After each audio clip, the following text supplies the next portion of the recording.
Welcome back to Writing Wednesdays at the University of Stuttgart Sprachenzentrum. Today I thought we'd talk a little bit more about essay structure, and by that I specifically mean scientific essays that you might have for publication or that you might submit for a class, something to that effect. In English, essays have a pretty standard structure that we even start teaching children in school as young as 10, 11, 12 years old, and that structure goes on throughout all of life and is mirrored in all of the structures of our academic expository writing. So in this case, I've brought a little toy to help illustrate. If you think about an academic essay like a tower that you're building or a structure that you're building, it's a little bit easier to picture. You start in a 5-paragraph essay with a broad opening. And that we show here is our introduction. That's going to go on top.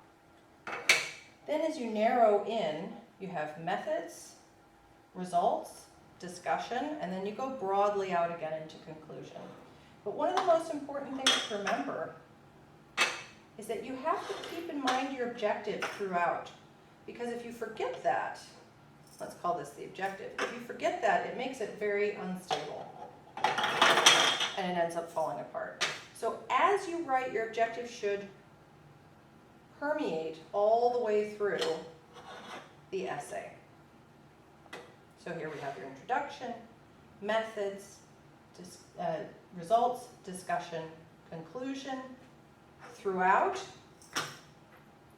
And here's your thesis idea. The kernel of the entire essay is always present at the beginning so that everyone knows what you're going to write about. This structure is mirrored in almost all kinds of scientific writing in English, including dissertations, theses, academic articles. You almost always have this broad introduction, methods, results, discussion, conclusion. For a child that's writing a 5-paragraph essay, this may be a few pages. For someone that's in postgraduate studies, this would be an entire dissertation. Introduction, chapter 1, chapter 2, methods, chapter 3, results, Chapter 4 discussion, Chapter 5 conclusion.